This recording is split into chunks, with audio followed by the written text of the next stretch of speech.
kita akan dengarkan bersama tausiah singkat atau nasihat perkawinan yang selanjutnya ditutup dengan doa. Kami mohonkan dengan hormat kepada Yang Mulia Dr. Syafiq Riza Basalamah untuk bisa memberikan tausiah singkat dan nasihat perkawinan dan menutupnya dengan doa.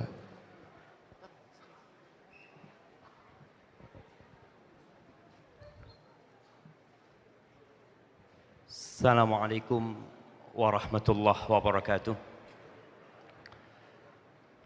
Alhamdulillah alladzi bi ni'matihi tatimmus shalihat. Segala puji bagi Allah Jalla Jalaluh yang karena nikmatnya kebaikan-kebaikan menjadi sempurna. Baru saja kita menyaksikan pernikahan antara saudara kita Teddy Perkasa dengan saudari Gusti Yulistina, yang kalau bukan Allah yang memudahkan, pernikahan itu tidak akan pernah terjadi. Maka hendaklah kita bersyukur memuji Allah Jalla Jalaluhu atas nikmat-nikmat yang diberikan. Sebagian kita seperti Qarun, dia merasa semua terjadi karena usahanya, karena kecerdasannya, karena perjuangannya. Tidak. Ketika Qarun mengatakan innama utituhu ala ilmin indi, aku bisa sukses seperti ini dikarenakan ilmu yang diberikan kepada aku, Allah benamkan dia bersama rumahnya di dalam tanah. Maka semoga Allah membantu kita untuk mensyukuri nikmat yang Allah curahkan kepada kita. Allahumma salli wa sallim wa zid wa barik wa an'im ala abdika wa rasulika sayyidina wa maulana Muhammad wa ala alihi wa ashabihi ajma'in. Ya Allah, semoga salawat dan salam, berkah dan nikmat senantiasa Engkau curahkan untuk hamba kekasih-Mu, untuk baginda Nabi kita Muhammad alaihi salatu wassalam, untuk keluarga beliau, untuk istri-istri beliau, untuk putra-putri beliau, dan untuk seluruh sahabat Nabi. Semoga Allah meridai kita bersama mereka. Amma ba'd.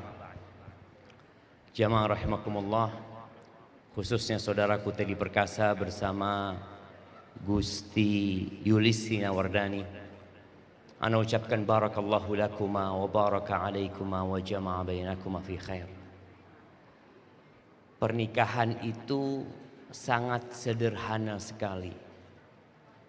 Nggak butuh lampu-lampu yang kita lihat saat ini. Tidak butuh bunga-bunga yang menghiasi. Tapi pernikahan itu terjadi dengan adanya seorang wali yang menyampaikan dan seorang calon suami yang menerima. Dua saksi selesai. Tadi kita mendengar bagaimana qari kita membacakan firman Allah yang sering kita dengarkan sebenarnya. Wa min ayatihi an khalaqakum min turab. Ingat, di antara tanda-tanda kebesaran Allah, Allah menciptakan kalian dari tanah. Kita sekarang dengan pakaian yang bermacam-macam, dengan bentuk dan rupa yang beragam. Ingat, semuanya tercipta dari tanah. Yang tatkala musim hujan, kadangkala tanah itu menempel di sandal kita, di sepatu kita. Hendaklah kita sadar itu asal mula kita. Tiba-tiba kita menjadi banyak, ini adalah tanda-tanda kebesaran Allah Azza wa Jalla. Dan di antara tanda-tanda kebesaran Allah, an khalaqa lakum min anfusikum azwajan litaskunu ilaiha. Allah jadikan pasangan hidup kalian dari diri kalian sendiri. Untuk apa? Agar kalian condong dan tentram kepadanya. Bagaimana tatkala seorang menikah belum ada cinta? Menikah itu nggak harus cinta, nggak harus sayang. Tapi kita menikah dengan seorang yang cocok, tepat, sesuai dengan kriteria. Adapun cinta, Allah mengatakan wa ja'ala bainakum mawaddatan warahmah. Allah yang menjadikan antara kalian cinta dan kasih sayang. Berapa banyak orang yang menikah karena cinta tapi berpisah di tengah jalan. Kemana cintanya? Hilang. Inna fi dzalika laayat liqaumin yatafakkarun. Di yang seperti itu ada tanda-tanda kebesaran Allah buat orang yang mau berfikir. Tapi banyak di antara kita yang sampai tua tidak mau berfikir. Ahibati fillah, tidak ada alasan bagi seorang laki-laki berzina. Kita tahu Indonesia ini sejak tahun 2010 lebih sudah darurat seks bebas. Kira-kira 63,1% banyak mereka yang sudah melakukan seks sebelum pernikahan. Apa alasannya berzina? Apa? Sedangkan pernikahan itu mudah sekali. Kemudian Allah Azza wa Jalla memberikan peluang bagi yang tidak cukup dengan satu istri. Kata Allah, fankihu ma tabalakum minan nisa mathna wa thulatha wa ruba'. Nikahin dari yang baik-baik itu 2, 3 dan 4. Terus masih berzina. Na'udzubillahi min dzalik. Kemudian nasihat ana buat saudaraku Teddy Perkasa dan buat yang hadir di sini. Ingat, kewajiban seorang suami itu bukan hanya memberikan sandang, pangan, papan kepada istri dan anak-anaknya, bukan. Dan insya Allah Bang Teddy sendiri tahu bahwa istrinya sudah bisa hidup tanpa adanya suami. Dia bisa punya sandang, pangan, papan. Tapi karena memang disyariatkan menikah, tadi kita mendengar di khutbah nikah sabda Nabi SAW, faman raghiba an sunnati falaysa minni. Yang tidak suka dengan sunnahku bukan dari golonganku. Pernikahan ini sunnahnya Nabi SAW. Tapi ada kewajiban terbesar seorang laki-laki. Apa? Menyelamatkan istri dan anak-anaknya dari api neraka. Ingat, kita semua tidak akan pernah masuk surga. Nggak ada. Kecuali kita melewati neraka dahulu. Ada jembatan yang membentang di atas neraka jahanam yang bernama Sirat. Yang Allah Azza wa Jalla mengatakan kepada orang-orang yang beriman, ya ayyuhalladzina amanu, wahai orang-orang yang beriman. Bayangin, yang dipanggil yang beriman. Yang nggak beriman tutup kupingnya, nggak apa-apa. Panggilan ini khusus buat orang-orang yang beriman. Allah mengatakan, qu anfusakum wa ahlikum nar. Jagalah diri kalian dan keluarga kalian dari apa? Dari banjir, dari gempa, dari kebakaran, dari api neraka. Kita bisa bayangin ya, bagaimana orang tua tatkala rumahnya kebakaran. Dia akan selamatkan istrinya, dia akan selamatkan anak-anaknya, dia tinggalkan semua harta yang dia miliki demi menyelamatkan istri dan anak-anaknya. Tapi sekarang kebalikannya, banyak orang tua, banyak suami sibuk mencari harta, menumpuk harta yang tidak bakal dibawa mati. Sedangkan kewajiban dia menyelamatkan istri dan anak-anaknya dari api neraka tidak pernah dia lakukan. Qais bin Amr al-Mullai pernah mengatakan, innal mar'ata la tukhasimu zawjaha yaumal qiyamah. Nih bapak-bapak, jangan sampai hari kiamat yang menjadi penggugat itu istrinya sendiri. Kalau ada perempuan yang menggugat suaminya di hadapan Allah Azza wa Jalla, apa kata perempuan ini? Mengatakan kepada Tuhannya, ya Rabbi hadza zawji, wahai Rabbku, ini suamiku. Maka na yu'addibuni wala yu'allimuni. Dia nggak pernah ngajarin aku, nggak pernah mendidik aku, nggak pernah mengenalkan aku kepadamu. Terus kerjaannya apa suamimu ini? Innama ya'tini bi khubzis suq. Dia cuma jadi mesin pencari uang. Yang ada dalam benaknya uang dan uang dan uang. Dia pergi ke pasar, bawa roti, kasih buat anak istrinya, dan dia merasa sudah selesai tugasku sebagai suami. Belum. Allah perintahkan qu anfusakum wa ahlikum nara. Dan jangan harap seorang suami masuk surga kecuali selesai pertanggungjawaban dia terhadap istri dan anak-anak. Gimana suami akan ngasih tahu istri dan anaknya kalau dia tidak pernah kenal sama Tuhannya, nggak pernah kenal sama agamanya? Yang dia kenal uang. Dan semoga saudaraku Teddy bisa melaksanakan amanah ini. Kemudian ketahuilah bahwa yang dinikahin sama saudara Teddy ini adalah wanita yang penuh dengan kekurangan. Yang engkau nikahin bukan bidadari. Engkau menikahin seorang wanita yang tercipta dari tulang rusuk yang bengkok. Yang hari-hari akan engkau lewati, akan engkau jalani, dan engkau akan melihat kekurangan-kekurangan Gusti Yulistina. Sebagaimana engkau juga bukan malaikat. Terus bagaimana menyikapi pasangan hidup kita yang tidak sempurna? Kata Rasul sallallahu alaihi wasallam, la yafraq mu'minun mu'mina. Nggak boleh seorang laki-laki yang beriman membenci istrinya yang beriman. Nggak boleh. Terus gimana kalau ada perilaku istrinya yang tidak disukai? In kariha minha khuluqan radiya minha akhar.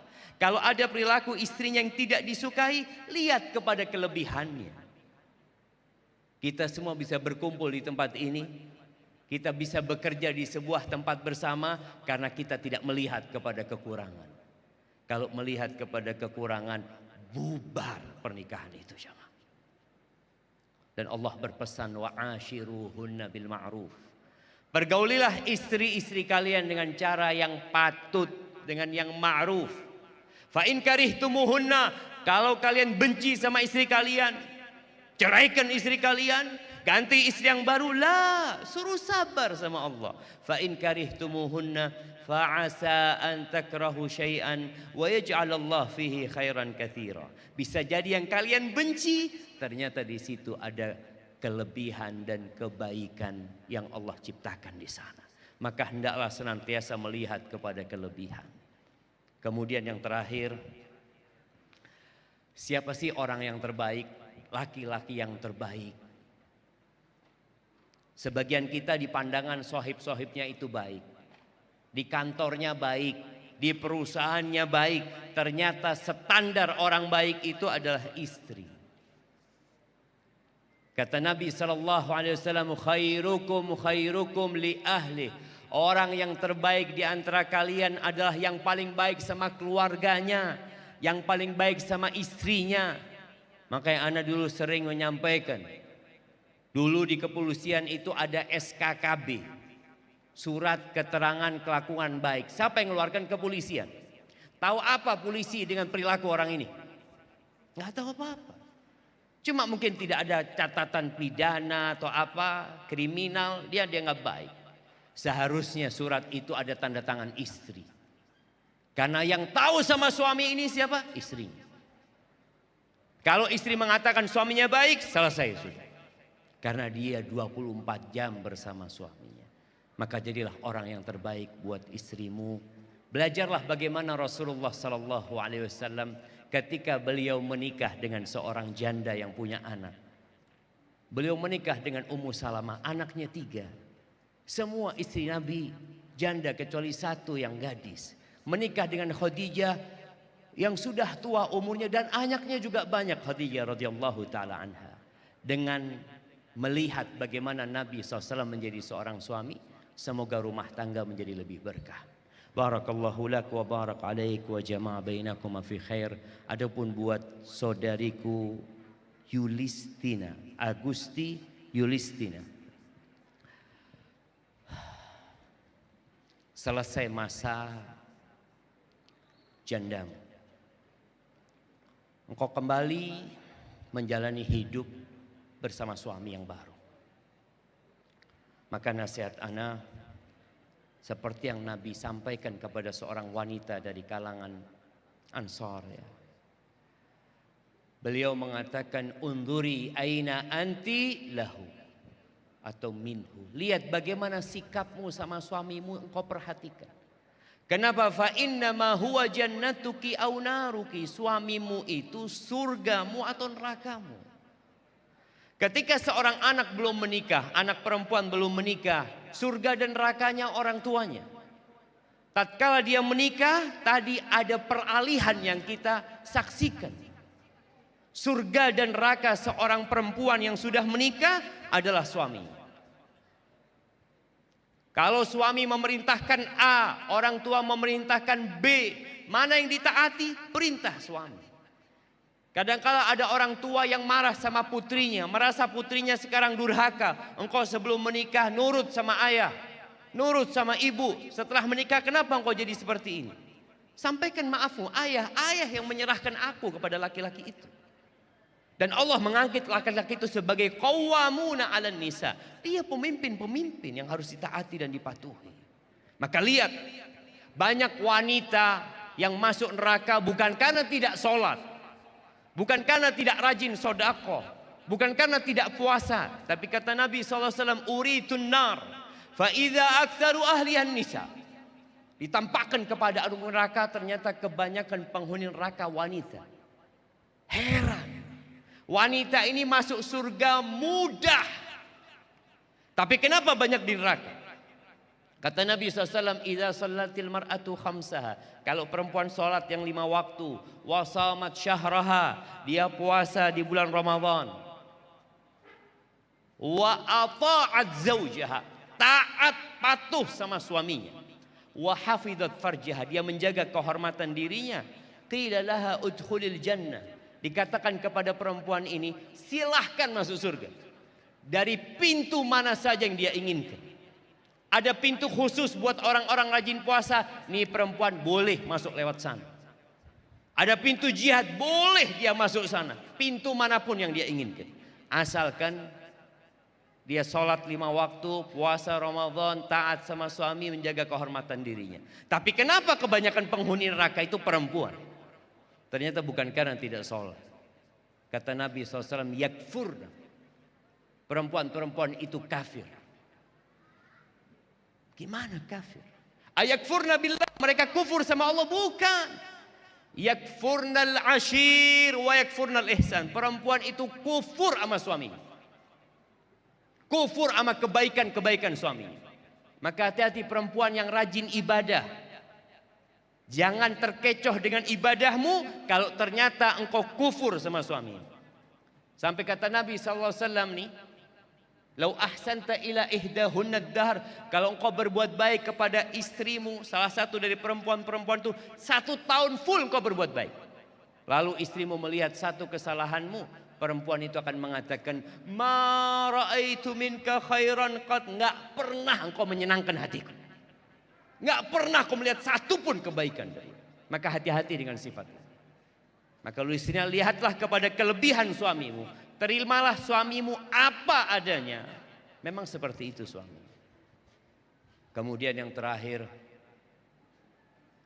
Nabi pernah ditanya tentang khairun nisa, wanita yang terbaik. Di dunia ini ada Miss Universe. Di Indonesia ada putri Indonesia, ada macam-macam manusia membuat standar wanita terbaik. Dengarkan standar yang berdasarkan wahyu ilahi. Standar dari Nabi Muhammad SAW. Yang pertama, perempuan yang paling baik itu allati idza nadarta ilaiha sarratka, kalau dipandang menyenangkan hatimu. Jadi perempuan bukan karena dia cantik, tapi karena dia pandai mempercantik dirinya di depan suami. Ana rasa hal yang ini banyak dilupakan sama perempuan. Banyak perempuan cantik kalau datang ke acara walimah, resepsi. Sampai suami itu kalau ngelihat istrinya cantik, dia satu yang dia tanyakan, mau kemana? Karena dia tahu istrinya cantik bukan buat dirinya. Istrinya cantik buat orang lain. Dia ke salon bukan buat suaminya. Dia berias bukan buat suami, tapi buat orang lain. Maka mulai saat ini cantiklah buat suamimu. Yang kedua, kalau disuruh nurut, kalau disuruh taat. Wa idza amartaha ata'atka. Kalau dipanggil sama suami, tolong nih. Kadang-kala banyak wanita lebih berat sama anaknya. Anaknya menangis, suaminya manggil. Mana yang didahulukan? Suaminya. Anaknya biarin dulu. Kalau bayi nangis, insya Allah digendong berhenti. Tapi kalau suaminya yang nangis, repot nanti. Maka hendaklah suaminya yang lebih didahulukan. Kemudian kalau sedang tidak di rumah, jaga kehormatan diri. Karena itulah syarat-syarat menjadi wanita yang terbaik. Ana doakan saudara kita Teddy Perkasa bersama Gusti Yulistina, semoga pernikahannya diberkahi oleh Allah Azza wa Jal. Barakallahu lakuma wa baraka alaikuma wa jama'a bainakuma fi khair. Allahumma subba alaihim al-khaira sabban wa la taj'al aishahuma kaddan kaddan. Rabbana hab lana min azwajina wa dhurriyyatina qurrata a'yun waj'alna lil muttaqina imama. Wa subhana rabbika rabbil izzati amma yasifun wa salamun alal mursalin. Walhamdulillahi rabbil alamin. Wassalamualaikum warahmatullahi wabarakatuh.